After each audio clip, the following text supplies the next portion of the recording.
Hello, ladies and gentlemen. Today I'm back and we're going to be taking a look at the $1 Million Man. Let me move up. That's better. We're going to take a look at the main event series 147 $1 Million Man Ted DiBiase. The $1 Million Man, one of the great wrestlers of the 80s and 90s. Of course, the legendary $1 Million Man gimmick.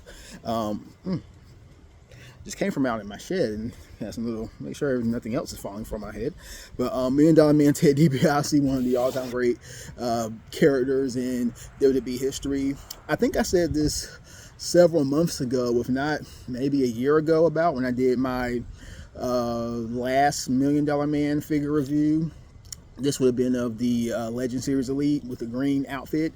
I think I said in that video, and I'll say it again, the $1 Million Man to me is one of the more, I think, overlooked and underrated wrestlers of his era, because when you look back to the 1980s, a lot of people just, you think back at $1 Million Man for what he did in WWF, which was an awesome, tremendous gimmick, one of the best heel gimmicks ever as $1 Million Man.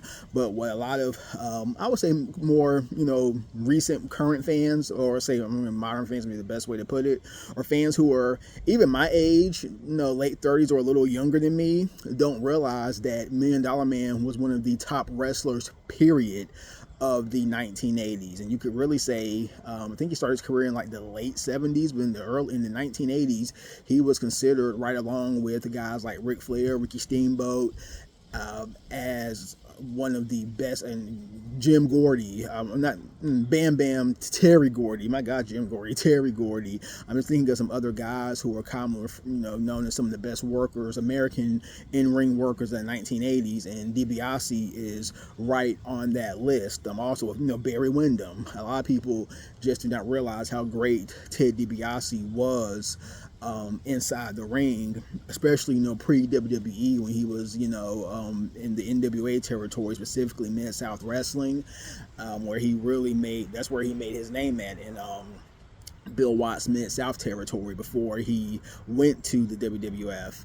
And even in WWF, he was always considered by insiders of the business, people who know history and things like that, as one of the best workers in WWF at that time. And in the WWF, the company wasn't really known for a tremendous work rate in the mid to late 80s, but guys like DiBiase, Randy Savage, the Rockers, Bret Hart, Ricky Steamboat, those were the guys who were, Kurt Hennig, those were the guys who were considered all around bell to bell great worker. So again, just want to say that to let people know that DiBiase was the man inside the ring.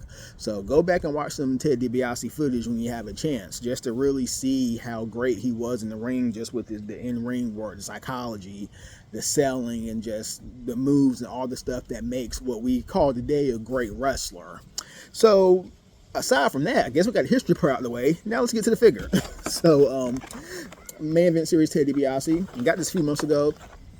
Of course, love these figures. Basically, continuation of the basic series figures.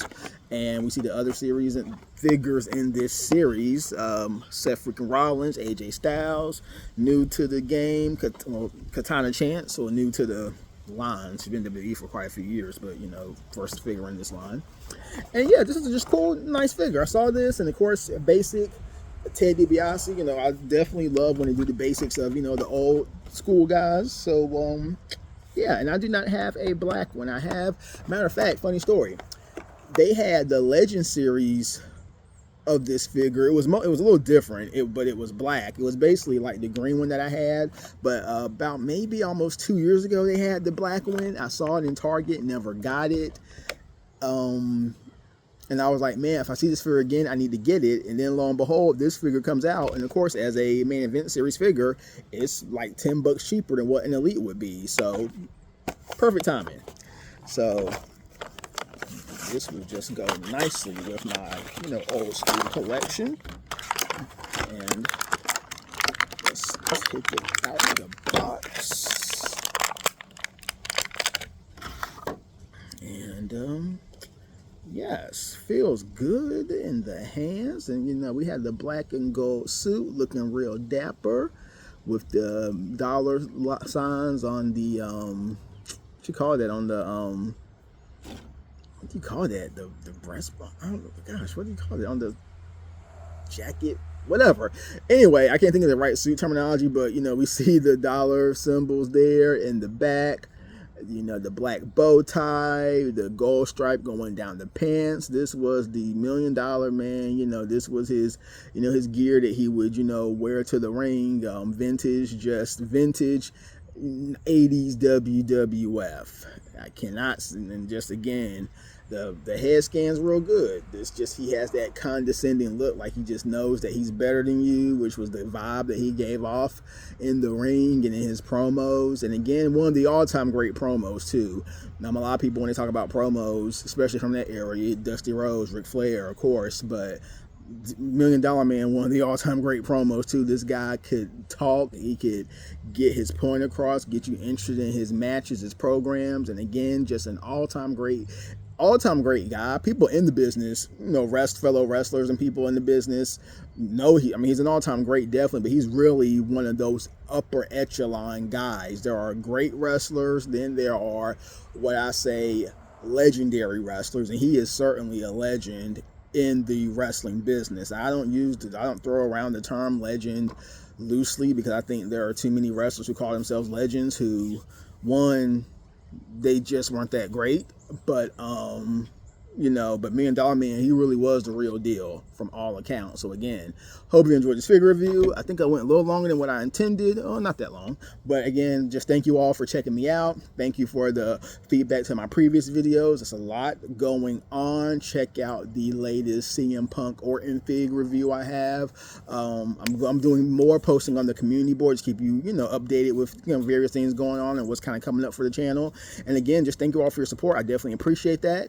And as I always say, you could be doing a million other things, watching a million other YouTube channels, but you've decided to watch mine, so I definitely appreciate that. So thank you, and I will talk to you again after a while.